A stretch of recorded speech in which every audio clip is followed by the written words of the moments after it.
La enorme estación llamada Nexus Prime flotaba en la fría oscuridad entre tres estrellas moribundas. Sus pasillos metálicos bullían de actividad mientras representantes de docenas de especies alienígenas se reunían para lo que creían que sería la reunión más importante de la historia galáctica. Los recicladores de aire trabajaban a destajo para adaptarse a las diferentes necesidades atmosféricas de las criaturas que habían evolucionado en mundos a años luz de distancia. El alto comandante Vestar medía casi 2,5 metros de altura, y su piel verde y escamosa brillaba bajo las luces artificiales. El guerrero reptil había comandado flotas de piranyanas durante más de 2 siglos, y su sola presencia hacía que las especies más pequeñas se apartaran aterrorizadas. Hoy, vestía su armadura de batalla ceremonial, cada pieza decorada con los cráneos de los enemigos que había abatido personalmente. Sus ojos amarillos recorrieron el salón de actos con un desprecio apenas disimulado mientras observaba a las demás especies tomar sus posiciones. La delegación insectoide se agrupó alrededor de su reina colmena, Celtara, cuyas alas cristalinas reflejaban patrones arcoíris en las paredes cercanas. Sus ojos compuestos procesaban la información mucho más rápido de lo que cualquier cerebro orgánico debería poder manejar, y sus habilidades telepáticas le permitían coordinar a miles de sus hijos en múltiples sistemas estelares simultáneamente. Había gobernado los mundos colmena durante 3000 años y se consideraba el ser más inteligente de la galaxia. Cerca del centro de la sala, el colectivo resonante había reunido a sus representantes de cristal viviente. Estos seres existían como patrones de energía pura contenidos en entramados geométricos que cantaban con frecuencias armónicas al comunicarse. Afirmaban ser la civilización espacial más antigua de la galaxia, habiendo logrado viajes interestelares cuando la mayoría de las demás especies aún estaban aprendiendo a hacer fuego. Todos estos poderosos seres habían llegado a Nexus Prime por una razón: decidir qué hacer con la humanidad. Durante 30 años, las diversas especies alienígenas habían observado la rápida expansión de la Tierra con creciente preocupación. Los humanos habían pasado de un solo mundo a controlar 17 sistemas estelares en menos de 3 décadas. Su crecimiento poblacional era exponencial. Su tecnología avanzaba a un ritmo alarmante. Y lo peor de todo, no mostraban signos de desaceleración. El comandante Vexar dio un paso al frente para dirigirse a la asamblea. Su voz transmitía la autoridad de alguien que jamás había conocido la derrota en batalla. Habló de las peligrosas ambiciones de la humanidad y su negativa a aceptar límites a su expansión. El comandante reptiliano mostró imágenes holográficas de colonias humanas, extendiéndose como un virus por mundos previamente no reclamados. Señaló sus masivos programas de construcción de naves y su negativa a compartir tecnologías avanzadas con otras especies. La reina Cela añadió su preocupación por la imprevisibilidad humana. Sus exploradores habían intentado estudiar la psicología humana, pero descubrieron que sus mentes eran sorprendentemente resistentes a la exploración psíquica. A diferencia de otras especies que seguían patrones predecibles, los humanos parecían capaces de una rápida adaptación y una resolución creativa de problemas que desafiaban el análisis lógico. Esto los hacía peligrosos de maneras que la pura fuerza militar no podía medir. El colectivo resonante armonizaba sus preocupaciones sobre el avance científico humano.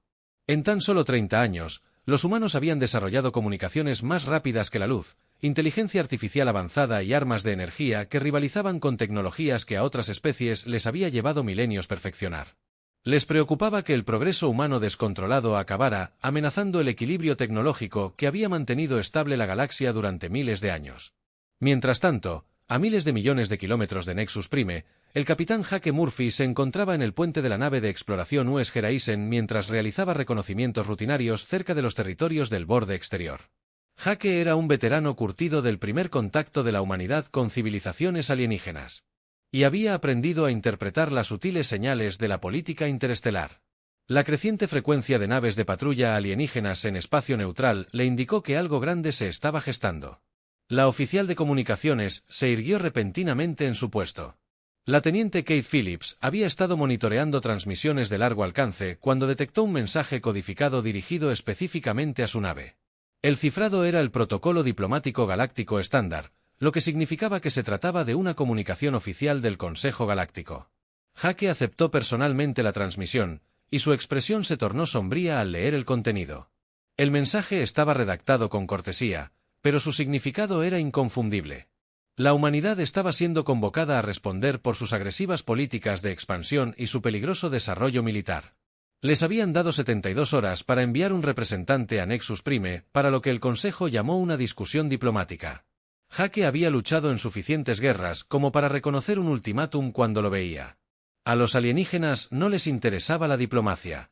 Se preparaban para entregar un ultimátum que la humanidad se vería obligada a aceptar o afrontar las consecuencias. Inmediatamente ordenó a su oficial de comunicaciones que transmitiera el mensaje al comando terrestre utilizando sus transmisores de entrelazamiento cuántico más rápidos. De vuelta en la Tierra, la almirante Lisa Carter recibió la transmisión en su oficina, en las profundidades de los niveles subsuperficiales del Pentágono. La oficial de 50 años había dedicado toda su carrera a preparar a la humanidad para este preciso momento. Había previsible el futuro hacía años, cuando llegaron los primeros informes sobre civilizaciones alienígenas que se habían estancado tecnológicamente durante milenios, mientras consideraban a los recién llegados como amenazas potenciales. La almirante Carter recorrió los pasillos de la instalación más clasificada de la Tierra. Su autorización de seguridad le otorgaba acceso a zonas que oficialmente no existían. Pasó por múltiples escáneres biométricos y controles armados antes de llegar a la plataforma de observación con vistas a la dotación 7. Lo que vio allí habría aterrorizado a los líderes alienígenas reunidos en Nexus Prime si hubieran sabido de su existencia. La US Retribution se extendía por casi 15 kilómetros, con su casco reluciendo con el oscuro brillo metálico de su blindaje adaptativo. La nave representaba la culminación del proyecto Leviatán, el programa militar más ambicioso y secreto de la humanidad. Durante los últimos 15 años, los mejores científicos e ingenieros de la Tierra habían trabajado sin descanso para construir algo que garantizara la supervivencia de la humanidad en una galaxia hostil. El almirante Carter había supervisado cada aspecto de la construcción de la nave, desde sus revolucionarios sistemas de propulsión hasta sus exóticos conjuntos de armas de materia. La Retribution no solo era más grande que cualquier otra nave construida por los humanos. Incorporaba tecnologías que traspasaban los límites de la física conocida. La mera existencia de la nave reescribiría todos los manuales militares de la galaxia.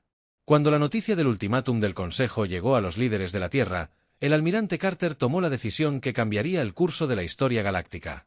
La humanidad no se sometería a las exigencias alienígenas ni aceptaría límites a su expansión. No se irían sigilosamente a la oscuridad ni permitirían que otras especies dictaran su futuro. La retribución llevaría su respuesta al Consejo Galáctico, y esa respuesta se entregaría en un lenguaje que todas las especies de la galaxia comprenderían. Los líderes alienígenas en Nexus Prime se sentían cada vez más seguros a medida que se acercaba la fecha límite. Habían reunido una flota combinada de más de 40 naves de guerra, que representaban la tecnología militar más avanzada de la galaxia.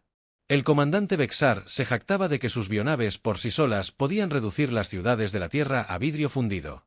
A las pocas horas de recibir la orden de ataque, las otras especies asintieron, seguras de su superioridad tecnológica. Cuando los sensores de largo alcance detectaron una sola nave humana acercándose al sistema Nexus Prime, los líderes alienígenas apenas pudieron contener su diversión. Una nave contra su armada reunida parecía ridículamente insuficiente. Se prepararon para demostrar de una vez por todas que el breve momento de la humanidad en los asuntos galácticos estaba a punto de llegar a su fin. El espacio alrededor de Nexus Prime se retorció y deformó repentinamente mientras la realidad misma parecía doblarse hacia adentro. Las lecturas de energía se dispararon en cada conjunto de sensores del sistema, mientras algo masivo se preparaba para emerger del hiperespacio. Los comandantes de la flota alienígena observaban sus pantallas con cierta curiosidad, esperando ver una nave humana típica descender de un viaje más rápido que la luz. Lo que emergió del torbellino de espacio-tiempo distorsionado dejó a todos los oficiales alienígenas paralizados de terror. La US Retribution se materializó como una montaña oscura flotando en el vacío. Su casco se extendía más allá de la mayoría de las estaciones espaciales. La nave era una obra maestra de ingeniería que desafiaba todo lo que la comunidad galáctica creía saber sobre las capacidades humanas. El capitán Ryan Brooks permanecía tranquilo en el puente de la enorme nave. Con las manos entrelazadas a la espalda, observaba las pantallas tácticas que mostraban las posiciones de la flota alienígena. Ryan se había ganado el mando tras 20 años de servicio en la creciente armada de la humanidad, y había solicitado personalmente esta asignación cuando el almirante Carter le ofreció la oportunidad de hacer historia. La comandante Amy Hughes trabajaba eficientemente en la estación táctica del bar, con los dedos recorriendo las interfaces holográficas mientras catalogaba cada nave hostil dentro del alcance de sus armas. Las 47 naves alienígenas dispuestas en formación de ataque alrededor de Nexus Prime representaban el poderío militar combinado de docenas de especies. Pero Amy no sentía miedo mientras preparaba sus sistemas de armas para el combate. El ingeniero jefe Pete Collins supervisaba la distribución de energía de la nave desde su posición en las profundidades de la sección de ingeniería. Los reactores de materia exótica de la Retribución zumbaban con energía apenas contenida, capaz de alimentar planetas enteros. Y Pete se enorgullecía de saber que todos los sistemas de la nave funcionaban a su máxima eficiencia. Había ayudado a diseñar muchas de las tecnologías que hicieron posible esta nave. La oficial de comunicaciones Kate Phillips estableció protocolos de contacto con las distintas flotas alienígenas. Mientras monitoreaban simultáneamente sus transmisiones, oía el pánico invadir las voces alienígenas mientras intentaban comprender lo que veían en sus sensores. Sus intentos de escanear la Retribución estaban dando resultados que sus computadoras calificaban de imposibles. El alto comandante Fexar observaba su pantalla táctica con total incredulidad. La nave humana tenía 15 kilómetros de largo y 3 kilómetros de ancho, lo que la hacía más grande que cualquier otra en la base de datos galáctica. Sus oficiales científicos reportaron lecturas de energía que superaban la de las estrellas pequeñas, y el blindaje de la nave parecía estar construido con materiales que sus sensores no podían identificar. La confianza del comandante reptiliano comenzó a resquebrajarse a medida que escaneos más detallados revelaban sistemas de armas diferentes a todo lo que había encontrado en 2 siglos de guerra. La nave humana estaba repleta de proyectores de energía, aceleradores cinéticos y exóticos generadores de campo que operaban con principios que sus científicos no podían explicar. Bexar esperaba enfrentarse a tecnología humana primitiva, no algo que hiciera que sus propios Dreadnoughts parecieran juguetes. La reina Celterra intentó sondear la nave humana con sus poderosas habilidades psíquicas, extendiendo sus tentáculos de energía mental que previamente le habían permitido escanear los pensamientos de cualquier ser orgánico en su interior. A años luz, su sonda se topó con algo que se sintió como chocar contra una pared sólida hecha de pensamiento cristalizado, y la retroalimentación envió oleadas de dolor a través de su sistema nervioso compuesto. La reina colmena nunca se había encontrado con una especie que pudiera resistir sus intrusiones mentales con tanta contundencia.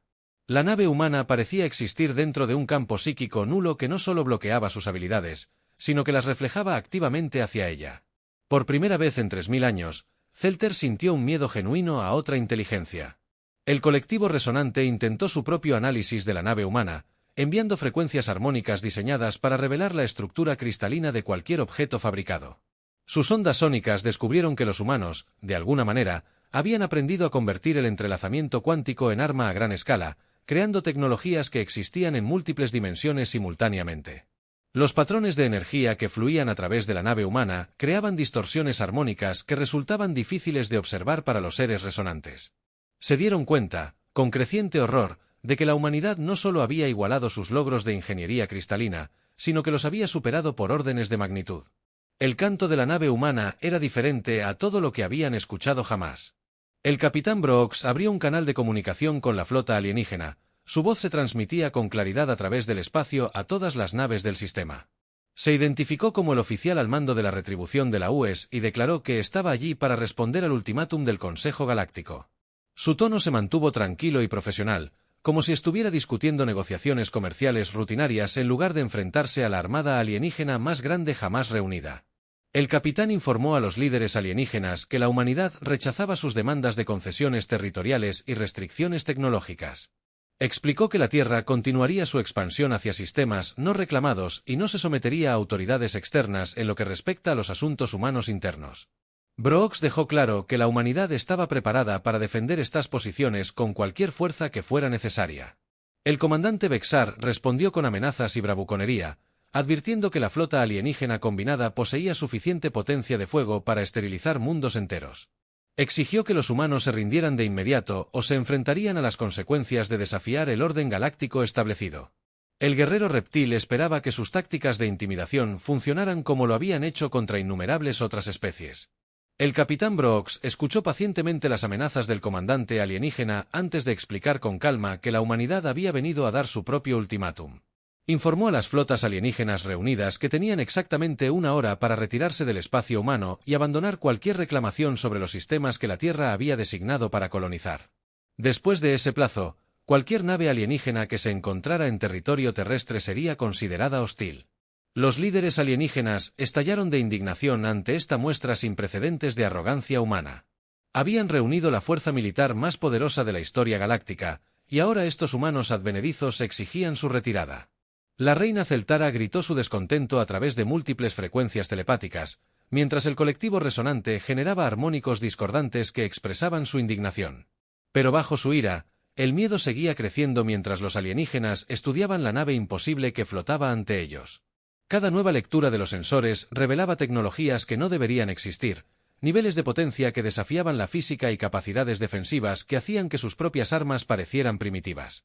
De alguna manera, los humanos habían construido algo que pertenecía al ámbito de la posibilidad teórica en lugar de la ingeniería práctica. Un nervioso C. El capitán de corbeta aeriano, abrumado por la tensión y la retórica agresiva de su comandante, tomó la decisión que cambiaría la historia galáctica para siempre.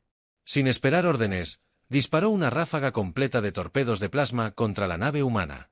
Los brillantes rayos de energía atravesaron el espacio hacia el casco de la Retribution, y todos los seres del sistema contuvieron la respiración a la espera de lo que sucedía. Los torpedos de plasma impactaron los escudos de la nave humana y simplemente desaparecieron, absorbiendo su energía por sistemas defensivos que operaban más allá de la comprensión alienígena. La Retribution no mostró daño alguno causado por armas que podrían haber inutilizado cualquier otra nave de la galaxia. El capitán Brooks suspiró suavemente y asintió con la cabeza a su oficial táctico. La suerte estaba echada y la batalla por el futuro de la humanidad estaba a punto de comenzar. En el momento en que los torpedos de plasma desaparecieron contra los escudos de la nave humana, todos los comandantes de flotas alienígenas supieron que todo lo que creían sobre la guerra se había vuelto obsoleto. El silencio que siguió duró solo unos segundos antes de que el alto comandante Bexar lanzara su grito de guerra por todos los canales de comunicación y ordenara a toda su armada a atacar la única nave humana. 47 naves de guerra alienígenas abrieron fuego simultáneamente, llenando el espacio con un espectáculo mortífero de rayos de energía, plasma, proyectiles cinéticos y armas exóticas cuyo desarrollo había tardado milenios. La potencia de fuego combinada podría haber agrietado la superficie de una luna. Sin embargo, la nave humana absorbió cada disparo sin mostrar la más mínima señal de daño. La comandante Amy Hughes observaba el fuego entrante con interés profesional en lugar de preocupación. Sus pantallas tácticas mostraban miles de proyectiles convergiendo hacia su posición, pero los sistemas defensivos de la Retribution ya estaban respondiendo. Torretas de defensa puntual emergieron de compartimentos ocultos a lo largo del casco de la nave, cada una capaz de rastrear múltiples objetivos con una precisión imposible.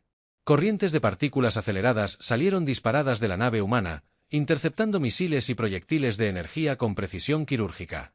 El fuego defensivo parecía casi perezoso comparado con el frenético asalto alienígena. Sin embargo, destruyó sin esfuerzo todo lo que se puso a su alcance. Ni una sola arma alienígena logró alcanzar la sala de la retribución. El capitán Brooks mantuvo la calma mientras las explosiones florecían alrededor de su nave como flores mortales. Se había entrenado para este momento durante toda su carrera, sabiendo que la humanidad eventualmente enfrentaría una prueba que determinaría su lugar en la galaxia. La flota alienígena representaba todo lo que se interponía entre la Tierra y la verdadera libertad entre las estrellas.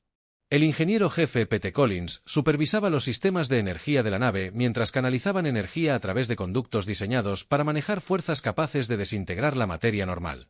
Los reactores de materia exótica apenas funcionaban al 10% de su capacidad, pero generaban más energía de la que la mayoría de las civilizaciones podrían producir con toda su base industrial. Pete sonrió con tristeza mientras se preparaba para mostrarles a los alienígenas lo que la ingeniería humana podía lograr. La primera fase de la batalla duró exactamente 17 minutos, mientras la flota alienígena agotaba sus cargas iniciales de munición contra las impenetrables defensas de la nave humana.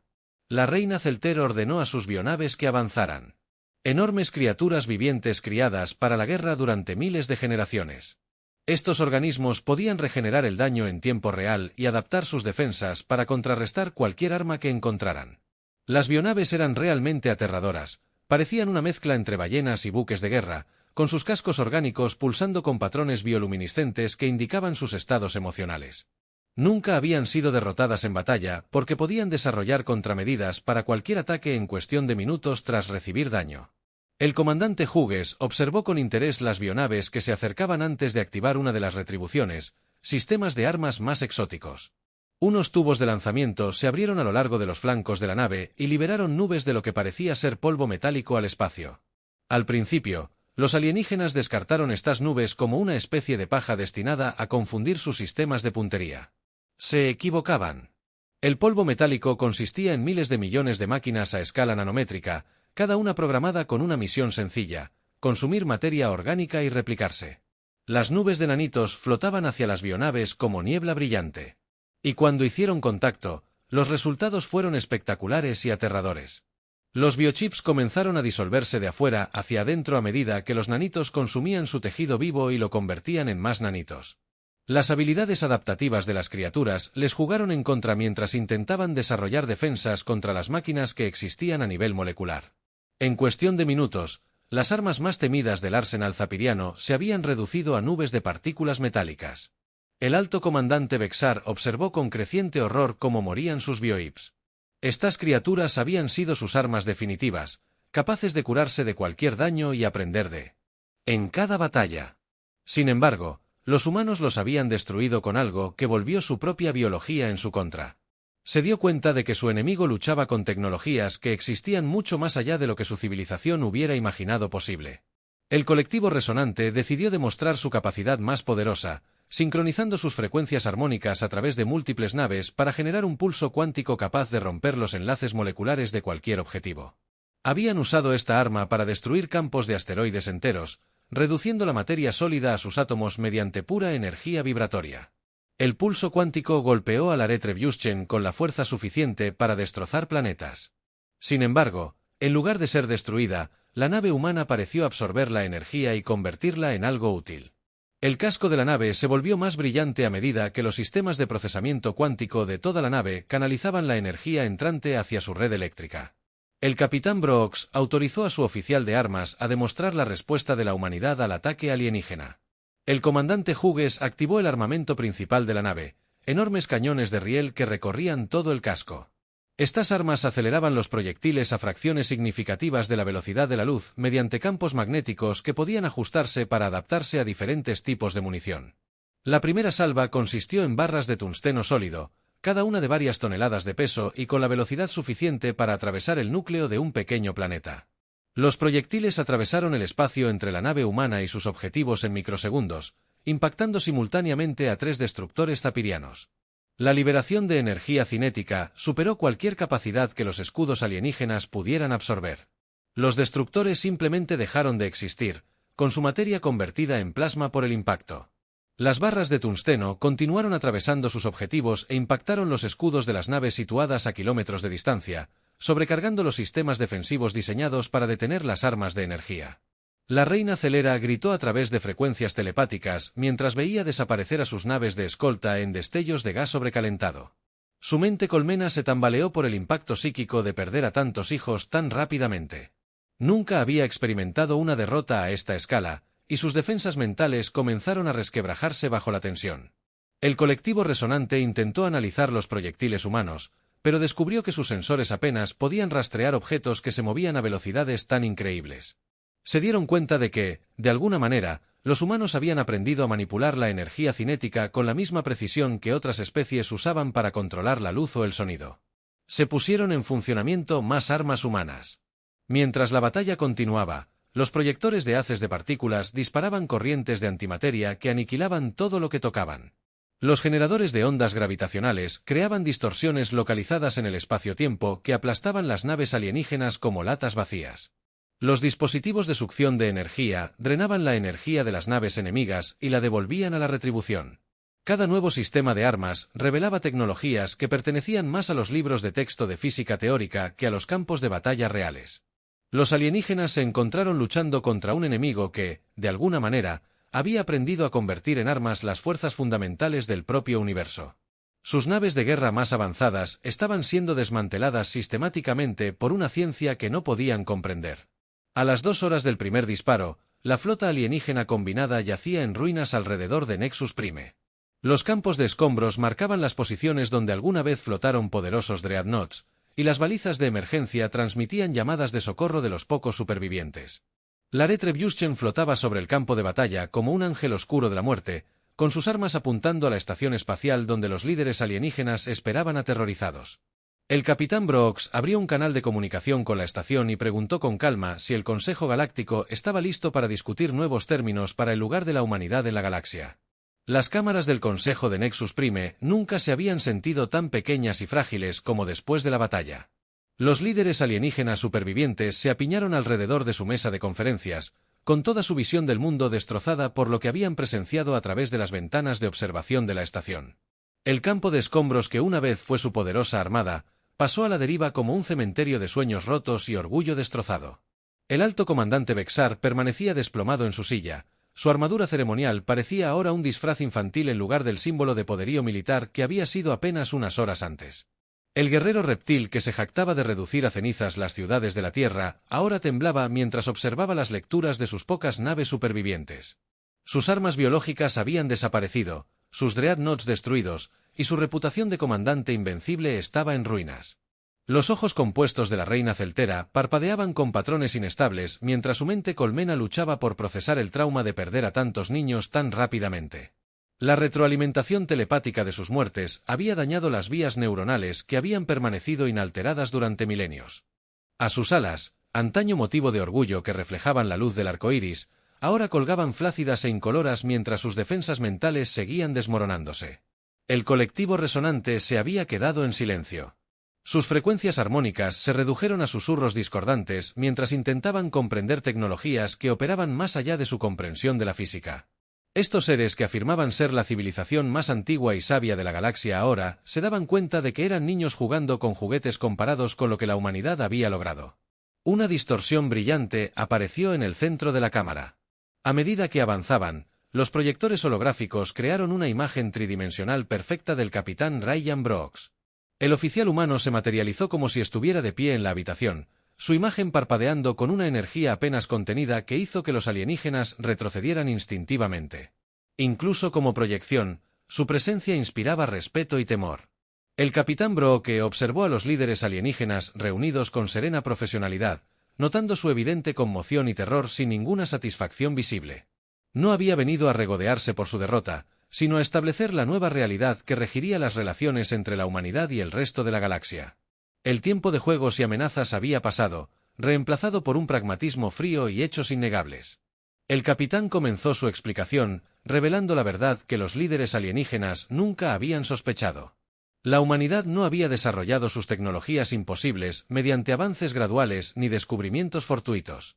En cambio, habían encontrado algo mucho más significativo. La herencia dejada por una civilización que había trascendido la existencia física mucho antes de que cualquier especie galáctica actual hubiera desarrollado inteligencia. 50 años antes, exploradores humanos del espacio profundo habían descubierto una nave abandonada a la deriva en el vacío entre galaxias, tan lejos de cualquier estrella que existía en perfecta oscuridad y frío. La nave era inconmensurablemente antigua, su construcción se remontaba a millones de años, a una época en la que la galaxia lucía completamente diferente a la actual. La imagen del almirante Lisa Carter se unió a la conferencia holográfica al materializarse junto al capitán Brooks, y su presencia reforzó la revelación. La almirante explicó cómo las mentes científicas más brillantes de la humanidad habían pasado décadas aplicando ingeniería inversa a tecnologías que operaban según principios que la ciencia galáctica actual consideraba imposibles. Mientras que otras especies se habían adaptado a sus tecnologías establecidas y se negaban a traspasar los límites de seguridad, los humanos se habían dedicado a comprender conceptos que desafiaban todo lo que creían saber sobre el universo. Habían estudiado la manipulación de la materia a nivel cuántico, aprendido a aprovechar las fuerzas fundamentales que mantenían unida la realidad y descubierto maneras de doblegar el espacio-tiempo a su voluntad. El Dr. Sam Patterson, el principal experto de la Tierra en tecnologías antiguas, apareció como una tercera figura holográfica para proporcionar detalles técnicos que avivaron aún más el terror del líder alienígena. Reveló que la antigua nave no había estado sola en el vacío, sino que formaba parte de una vasta red de escondites ocultos dispersos por toda la galaxia. 17 de estos sitios ya habían sido descubiertos por equipos de exploración humana, cada uno con tecnologías que ampliaban su comprensión de lo posible. Cuando la ciencia avanzó más allá de las limitaciones que otras especies aceptaban como leyes naturales, la antigua raza dejó tras de sí planos para manipular el tiempo, el espacio, la energía y la materia de maneras que convertían en dioses a quienes poseían tal conocimiento. Los líderes alienígenas se dieron cuenta, con creciente horror, de que lo que habían presenciado no era el logro máximo de la humanidad, sino simplemente su primer intento de aplicar tecnologías que aún estaban aprendiendo a comprender. La retribución representó el comienzo de la supremacía tecnológica humana, en lugar de su apogeo, y ya se estaban construyendo desarrollos mucho más avanzados en instalaciones secretas por todo el espacio humano. El capitán Brooks confirmó sus peores temores al revelar que 12 naves más de la clase Titán estaban en construcción, con diseños mejorados que hacían que la retribución pareciera primitiva en comparación. Cada nueva nave incorporaba lecciones aprendidas del estudio de otros sitios antiguos, llevando las capacidades humanas a ámbitos que las potencias galácticas existentes ni siquiera podían comprender. El ingeniero P.T. Collins se unió a la conferencia holográfica para demostrar cuánto más allá de la física convencional había avanzado la tecnología humana. Activó el sistema de desplazamiento temporal de la retribución, lo que provocó que la enorme nave existiera en múltiples corrientes temporales simultáneamente.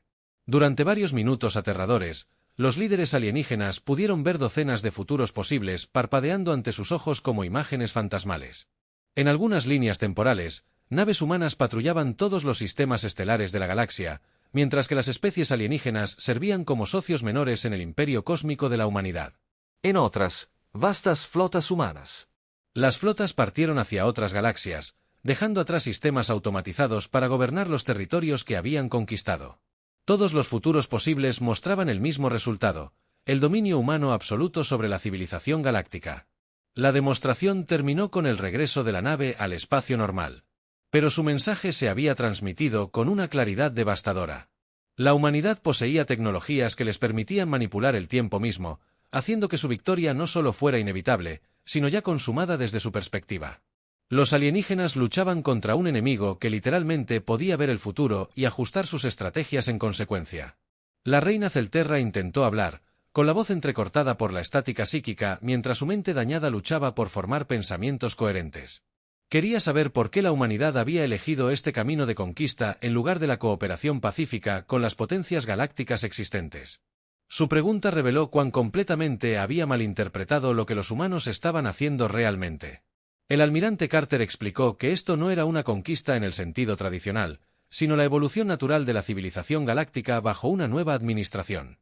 La humanidad había heredado el legado de los verdaderos amos de la galaxia y pretendía cumplir el rol que había estado vacío durante millones de años. Las especies actuales habían sido, en el mejor de los casos, cuidadores temporales, manteniendo sistemas que no entendían mientras esperaban la llegada de sus reemplazos. La era del dominio alienígena llegaba a su fin no por una derrota militar, sino por la obsolescencia tecnológica.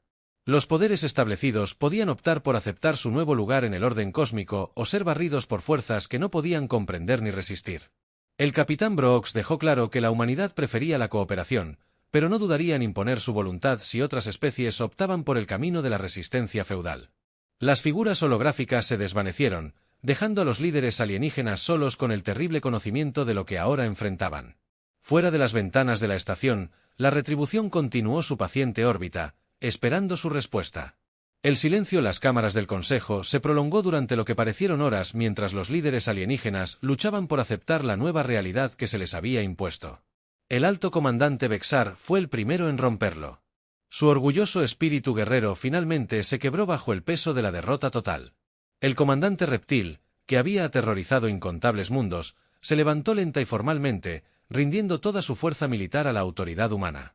La voz de Bexar tembló al anunciar que el Imperio Zapiriano se retiraría inmediatamente de todos los territorios en disputa y solicitaría un pacto formal de no agresión con la humanidad. El guerrero que se había jactado de cristalizar ciudades terrestres apenas unas horas antes, ahora imploraba clemencia, ofreciendo entregar información detallada sobre sus capacidades militares y posiciones estratégicas en todo el espacio zapiriano.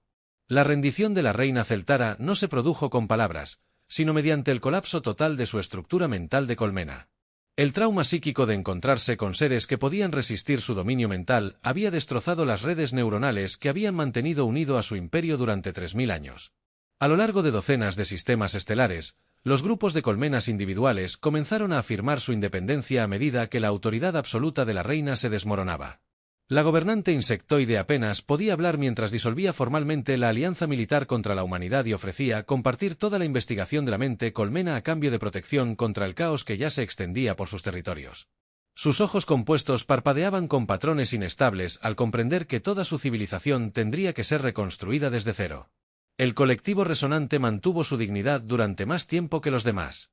Intentando negociar algún tipo de intercambio tecnológico que les permitiera salvar las apariencias, ofrecieron compartir sus conocimientos de ingeniería cristalina y técnicas de manipulación armónica a cambio de acceso a la investigación cuántica humana y a las tecnologías de desplazamiento temporal.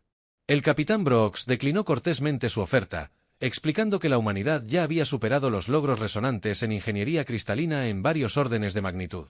Las frecuencias armónicas que la resonancia consideraba su mayor logro apenas eran adecuadas para las aplicaciones más básicas de la tecnología humana. Su oferta era como la de un niño que intenta cambiar juguetes de madera por computadoras avanzadas. La imagen holográfica del almirante Carter reapareció en la cámara mientras se preparaba para dirigirse a la comunidad galáctica mediante transmisiones de entrelazamiento cuántico que llegarían simultáneamente a todos los mundos habitados. Sus palabras serían escuchadas por billones de seres en miles de sistemas estelares, marcando el fin de una era y el comienzo de otra.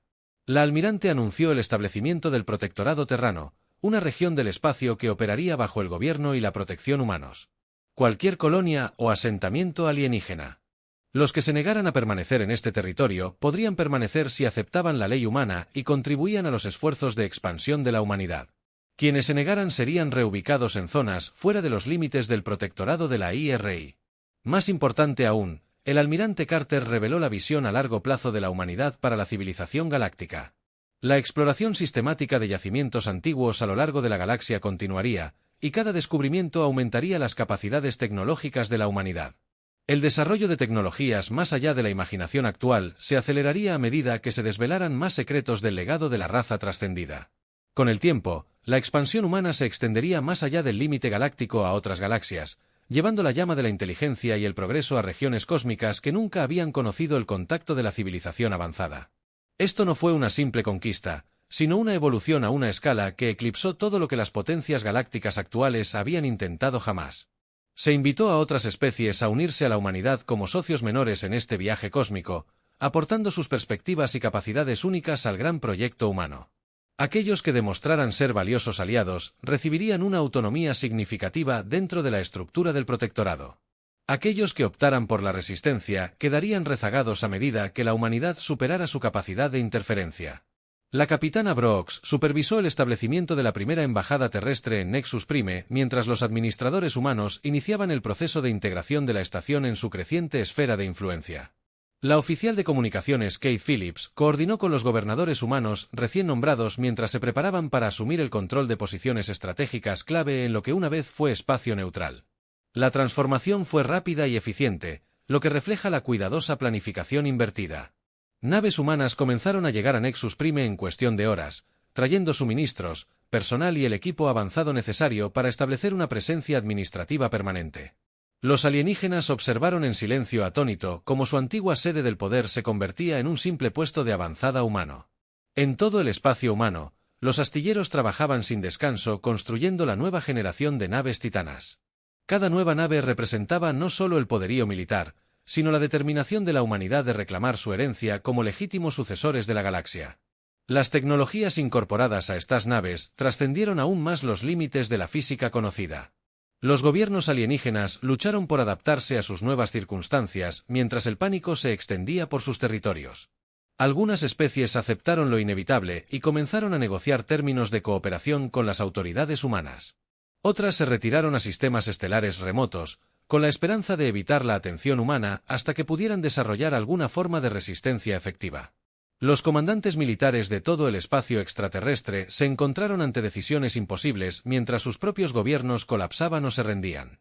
Algunos intentaron ataques desesperados contra puestos de avanzada humanos, solo para descubrir que incluso las instalaciones humanas más pequeñas estaban protegidas por tecnologías que inutilizaban sus armas. Otros simplemente abandonaron sus puestos y huyeron a regiones inexploradas de la galaxia. Las rutas comerciales que habían operado durante milenios se reestructuraron para satisfacer las necesidades de la expansión humana. Los comerciantes alienígenas se vieron obligados a obtener permisos humanos y pagar impuestos al protectorado terrestre por el privilegio de realizar negocios en lo que una vez fue espacio libre. Muchos simplemente aceptaron el nuevo sistema en lugar de enfrentarse a la ruina económica. La US Retribution se preparó para partir de Nexus Prime hacia su siguiente misión, habiendo cumplido todo lo que el almirante Carter esperaba y más. La presencia de la nave no solo había demostrado la superioridad tecnológica humana, sino que había alterado fundamentalmente el equilibrio de poder en toda la galaxia. El capitán Brooke permaneció en su puente una última vez, observando cómo la última resistencia alienígena se derrumbaba a su alrededor mientras la gran nave activaba su hipervelocidad y desaparecía en el torbellino del espacio-tiempo plegado, rumbo a regiones inexploradas donde secretos aún más antiguos aguardaban ser descubiertos. Los líderes alienígenas restantes finalmente comprendieron la verdadera magnitud de lo que enfrentaban. La humanidad no era una simple especie de nave espacial en busca de territorio y recursos. Eran los sucesores elegidos de un legado cósmico que los convertía en herederos de tecnologías inimaginables. Poseían las herramientas para remodelar la realidad misma, el conocimiento para trascender las limitaciones que habían atrapado a otras especies durante milenios y la determinación de llevar la inteligencia y el progreso a los confines del universo. La era de la humanidad había comenzado, y la galaxia nunca volvería a ser la misma. En los astilleros de todo el espacio humano, más naves titanas estaban a punto de completarse. Cada una llevaba a la humanidad más cerca de su destino final entre las estrellas. El futuro pertenecía a los hijos de la Tierra, y pretendían conquistar cada estrella del cielo.